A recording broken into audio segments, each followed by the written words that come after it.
ದೇಶವನ್ನ ಉದ್ದೇಶಿಸಿ ಪ್ರಧಾನಿ ಮೋದಿ ಮಾತು. ಆಪರೇಷನ್ ಸಿಂಧೂರ್ ಸಕ್ಸಸ್ ಬಗ್ಗೆ ಪ್ರಧಾನಿ ಮಾತಾಡೋರಿದ್ದಾರೆ. ರಾತ್ರಿ 8 ಗಂಟೆಗೆ ಪ್ರಧಾನಿ ದೇಶವನ್ನ ಉದ್ದೇಶಿಸಿ ಮಾತಾಡೋರಿದ್ದಾರೆ.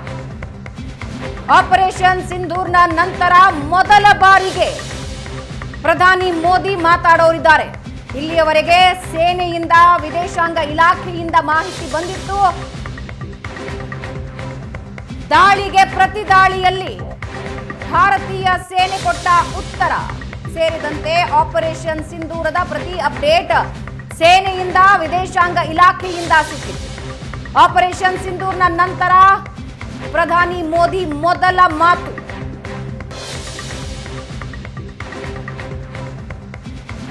ಇವತ್ತು ರಾತ್ರಿ 8 ಗಂಟೆಗೆ ಪ್ರಧಾನಿ ಮೋದಿ ಮಾತಾಡೋರಿದ್ದಾರೆ.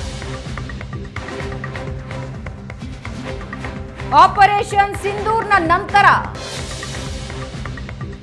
ಮೊದಲ ಬಾರಿಗೆ ಪ್ರಧಾನಿ ಮೋದಿ ಮಾತಾಡೋರಿದ್ದಾರೆ. ಪಹಲ್ಗಾಮ್ ಅಟ್ಯಾಕ್ನ ನಂತರ ತಕ್ಕ ಉತ್ತರ ಕೊಡ್ತೀವಿ ಅಂತ ಪ್ರಧಾನಿ ಹೇಳಿದ್ರು. ಆದ್ರೆ ಆಪರೇಷನ್ ಸಿಂಧೂರದ ನಂತರ ಪ್ರಧಾನಿ ಮೋದಿ ಮಾತಾಡಿರಲಿಲ್ಲ. ಇದೇ ಮೊದಲ ಬಾರಿಗೆ ಆಪರೇಷನ್ ಸಿಂಧೂರ್ನ ನಂತರ ರಾತ್ರಿ 8 ಗಂಟೆಗೆ ಪ್ರಧಾನಿ ಮೋದಿ ಮಾತಾಡಲಿದ್ದಾರೆ.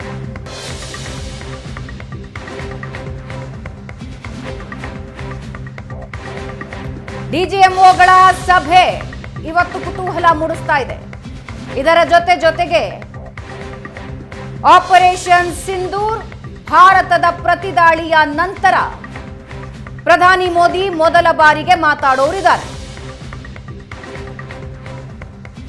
ಪಾಕಿಸ್ತಾನದ ಸೇನಾ ನೆಲೆಗಳನ್ನ ಏರ್ಬೇಸ್ಗಳನ್ನ ಭಾರತ ತನ್ನ ಪ್ರತಿದಾಳಿಯಲ್ಲಿ ಉಡಾಯಿಸಿದೆ. ಸೇನೆ ಕೂಡ ಇದರ ಬಗ್ಗೆ ಮಾಹಿತಿ ಮತ್ತು ಸಾಕ್ಷಿಯನ್ನ ಕೊಟ್ಟಿದೆ.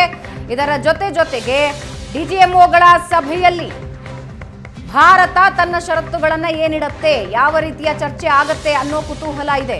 ಈ ಎಲ್ಲದರ ನಡುವೆಯೇ ಅಮೆರಿಕ ಉಪಾಧ್ಯಕ್ಷರಿಗೆ ಭಾರತದ ಸ್ಪಷ್ಟ ಸಂದೇಶನ ಪ್ರಧಾನಿ ಮೋದಿ ಕೊಟ್ಟಿದ್ದಾರೆ.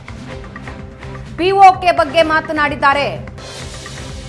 ಎಲ್ಲದರ ಬಗ್ಗೆ ಇನ್ನಷ್ಟು ಡೀಟೇಲ್ಸ್ ಹಂಚಿಕೊಳ್ತಾರೆ ನಮ್ಮ ಪ್ರತಿನಿಧಿ ಶಶಿಶೇಖರ್ ನಮ್ಮ ಜೊತೆ ಲೈವ್ ನಲ್ಲಿ ಜಾಯಿನ್ ಆಗ್ತಾ ಇದ್ದಾರೆ. ಶಶಿ, ಒಂದು ಕಡೆ ಸಭೆ ನಡೆಯುತ್ತೆ, ಡಿಜಿಎಂಒಗಳ ಸಭೆ ನಡೆಯುತ್ತೆ. 8 ಗಂಟೆಗೆ ಪ್ರಧಾನಿ ಮೋದಿ ಆಪರೇಷನ್ ಸಿಂಧೂರದ ನಂತರ ಮೊದಲ ಬಾರಿಗೆ ದೇಶ ಉದ್ದೇಶಿಸಿ ಮಾತಾಡ್ತಾರೆ. ಪ್ರಧಾನಿ ಮೋದಿ ಪಹಲ್ಗಾಮ್ನ ಘಟನೆಯ ನಂತರ ಬಿಹಾರದ ಸರ್ಕಾರಿ ಕಾರ್ಯಕ್ರಮವೊಂದರಲ್ಲಿ ಬಹಿರಂಗವಾಗಿ ಮಾತನಾಡಿದ್ರು. ಉಗ್ರರ ವಿರುದ್ಧ ನಿರ್ದಾಕ್ಷಿಣ್ಯವಾದಂತಹ ಕ್ರಮವನ್ನು ತೆಗೆದುಕೊಳ್ತೀವಿ ಎನ್ನುವ ಮಾತನ್ನು ಹೇಳಿದರು. ಅದಾದ ನಂತರ ಆಪರೇಷನ್ ಸಿಂಧೂರ ಮೇ 7ನೇ ತಾರೀಕು ಆರಂಭ ಆಗುತ್ತೆ. ಅಲ್ಲಿಂದ ಇಲ್ಲಿಯವರೆಗೆ ನರೇಂದ್ರ ಮೋದಿ ಆಪರೇಷನ್ ಸಿಂಧೂರದ ವಿಚಾರವಾಗಿ ಒಂದೇ ಒಂದು ಟ್ವೀಟನ್ನು ಕೂಡ ಮಾಡಿಲ್ಲ. 7ನೇ ತಾರೀಕು ಉಗ್ರರ ನೆಲೆಗಳ ಮೇಲೆ ದಾಳಿಯಾಗುತ್ತೆ. ಯಾವುದೇ ರೀತಿಯ ಪ್ರತಿಕ್ರಿಯೆಯನ್ನು ಮೋದಿ ಟ್ವೀಟ್ ಮಾಡೋದಿಲ್ಲ. ಅದಾದ ನಂತರ 8ನೇ ತಾರೀಕು ಪಾಕಿಸ್ತಾನದಿಂದ ಡ್ರೋನ್ ದಾಳಿಗಳಾಗುತ್ತೆ ಭಾರತದ ಮೇಲೆ. 9 ಮತ್ತು 10ನೇ ತಾರೀಕು ಪಾಕಿಸ್ತಾನದ ವಾಯುನೆಲೆಗಳ ಮೇಲೆ ಭಾರತದ ವಾಯುಸೇನೆ ದೊಡ್ಡ ಮಟ್ಟದಲ್ಲಿ ದಾಳಿಯನ್ನು ಮಾಡುತ್ತೆ. ಇಷ್ಟೆಲ್ಲ ಆದರೂ ಕೂಡ ನರೇಂದ್ರ ಮೋದಿ ಈ ವಿಷಯವಾಗಿ ಒಂದೇ ಒಂದು ಟ್ವೀಟ್ ಮಾಡಿರಲಿಲ್ಲ. ಸಾಮಾನ್ಯವಾಗಿ ಪ್ರಧಾನಿ ನರೇಂದ್ರ ಮೋದಿ ಪ್ರತಿ ಕ್ಷಣದ ಅಪ್ಡೇಟ್ಗಳನ್ನು, ಸರ್ಕಾರ ತೆಗೆದುಕೊಂಡಂತಹ ಕ್ರಮಗಳು, ಭಾಗಿಯಾದಂತಹ ಮೀಟಿಂಗ್ಗಳ ಬಗ್ಗೆ ಪ್ರತಿ ಕ್ಷಣದ ಮಾಹಿತಿಯನ್ನು ಟ್ವಿಟರ್ನಲ್ಲಿ ಅಪ್ಡೇಟ್ ಮಾಡುವ ಮೂಲಕ ಜನರಿಗೆ ತಿಳಿಸುವಂತಹ ಪ್ರಯತ್ನವನ್ನು ಮಾಡ್ತಾರೆ. ಆದರೆ ಈ ಆಪರೇಷನ್ ಸಿಂಧೂರದ ಬಗ್ಗೆ ಪ್ರಧಾನಿ ಯಾವುದೇ ರೀತಿಯ ಟ್ವೀಟನ್ನು ಮಾಡಿರಲಿಲ್ಲ. ಆಪರೇಷನ್ ಸಿಂಧೂರ ಆರಂಭವಾಗುವುದಕ್ಕೆ 1-2-3 ದಿನದ ಹಿಂದಿನಿಂದಲೂ ಕೂಡ ನರೇಂದ್ರ ಮೋದಿ ದಿನಕ್ಕೆ 5-6 ನಿಯಮಿತವಾಗಿ ಸಭೆಗಳನ್ನು ಮಾಡ್ತಾ ಇದ್ದಾರೆ. ಸೇನಾಪಡೆ ಅಧಿಕಾರಿಗಳ ಮುಖ್ಯಸ್ಥರುಗಳ ಸಭೆಯನ್ನು ಮಾಡ್ತಾರೆ. ರಾಷ್ಟ್ರೀಯ ಭದ್ರತಾ ಸಲಹೆಗಾರ ಅಜಿತ್ ದೋವಲ್ ಅವರ ಜೊತೆಗೆ ಸಭೆ, ರಕ್ಷಣಾ ಸಚಿವರು ಮತ್ತು ಗೃಹ ಸಚಿವ ಅಮಿತ್ ಶಾ ಅವರ ಜೊತೆಗೆ ನಿರಂತರವಾದ ಸಭೆಗಳನ್ನು ಮಾಡ್ತಾ ಇದ್ದಾರೆ. ಈಗ ಭಾರತ ಮತ್ತು ಪಾಕಿಸ್ತಾನದ ಮಧ್ಯೆ ಒಂದು ತಾತ್ಕಾಲಿಕ ಕದನ ವಿರಾಮ ಜಾರಿಯಾಗಿದೆ. ಆದರೆ ಭಾರತ ಇದನ್ನು ಕದನ ವಿರಾಮ ಅಂತ ಕರೀತಾ ಇಲ್ಲ. ಮ್ಯೂಚುವಲ್ ಅಂಡರ್ಸ್ಟ್ಯಾಂಡಿಂಗ್, ಪರಸ್ಪರ ಒಪ್ಪಿಗೆಯ ಮೂಲಕ ಮಿಲಿಟರಿ ದಾಳಿಯನ್ನು ನಿಲ್ಲಿಸಿದ್ದೇವೆ ಅನ್ನುವ ಮಾತನ್ನು ಭಾರತ ಹೇಳ್ತಾ ಇದೆ. ಇಂತಹ ಸಂದರ್ಭದಲ್ಲಿ ನಿನ್ನೆ ಕೂಡ ಸೇನಾಪಡೆಗಳ 3 ಹಿರಿಯ ಅಧಿಕಾರಿಗಳು ಪ್ರೆಸ್ ಮೀಟ್ ಮಾಡಿ ಆಪರೇಷನ್ ಸಿಂಧೂರದ ಬಗ್ಗೆ ವಿವರಣೆಯನ್ನು ಕೊಟ್ಟರು.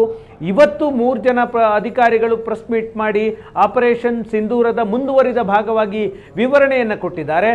ಪ್ರಧಾನಿ ನರೇಂದ್ರ ಮೋದಿ ಒಂದು ಮಾತನ್ನು ಹೇಳಿದ್ರು, ನಾವು ಕೊಟ್ಟ ಮಾತನ್ನು ಉಳಿಸಿಕೊಳ್ತೇವೆ ಅಂತ. ಇವತ್ತು BJP ಅಧಿಕೃತವಾಗಿ ಒಂದು ಪ್ರೆಸ್ ಮೀಟ್ ಮಾಡಿ ಪಾಕಿಸ್ತಾನದ ವಿರುದ್ಧ ಭಾರತ ಕೈಗೊಂಡಂತಹ ಕ್ರಮಗಳ ಬಗ್ಗೆ ಮಾತನಾಡಿದ್ರು. BJPಯ ಅಧಿಕೃತ ಪ್ರೆಸ್ ಮೀಟನ್ನು ಸಂಬಿತ್ ಪಾತ್ರ ಮಾಡಿದ್ರು.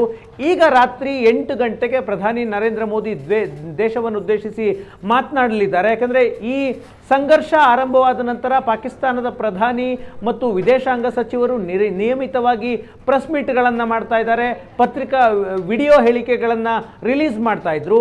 ಇಷ್ಟೆಲ್ಲ ಆದರೂ ಕೂಡ ಭಾರತದ ಯಾರೊಬ್ಬರೂ ಕೂಡ ಆಪರೇಷನ್ ಸಿಂಧೂರ ಆರಂಭ ಆದಮೇಲೆ ರಾಜನಾಥ್ ಸಿಂಗ್ ಅವರು ನಿನ್ನೆ ಕೊಟ್ಟಂತಹ ಒಂದು ಹೇಳಿಕೆ ಬಿಟ್ಟರೆ ಬಹಿರಂಗವಾಗಿ ಯಾವೊಬ್ಬ ನಾಯಕರು ಮಾತನಾಡಿಲ್ಲ. ಕೇವಲ ವಿದೇಶಾಂಗ ಇಲಾಖೆಯ ಕಾರ್ಯದರ್ಶಿ ವಿಕ್ರಮ್ ಮಿಸ್ತ್ರಿ, ಸೇನಾಪಡೆಯ ಅಧಿಕಾರಿಗಳು, ನಿನ್ನೆ 3 ಸೇನಾಪಡೆಗಳ ಹಿರಿಯ ಅಧಿಕಾರಿಗಳು ಮತ್ತು ಇವತ್ತು ಕೂಡ ಅದೇ ಅಧಿಕಾರಿಗಳು ಪ್ರೆಸ್ ಮೀಟನ್ನು ಮಾಡಿ ಆಪರೇಷನ್ ಸಿಂಧೂರದ ವಿವರಣೆಯನ್ನು ಕೊಟ್ಟರು.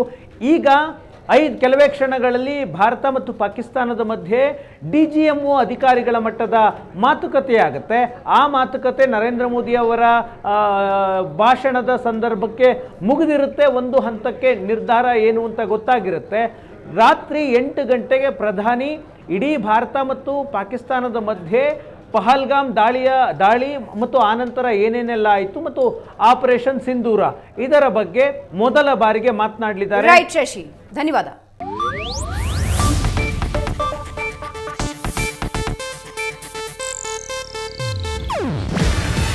ಇದು ಏಷ್ಯಾನೆಟ್ ನ್ಯೂಸ್ ನೆಟ್ವರ್ಕ್ ಪ್ರಸ್ತುತಿ.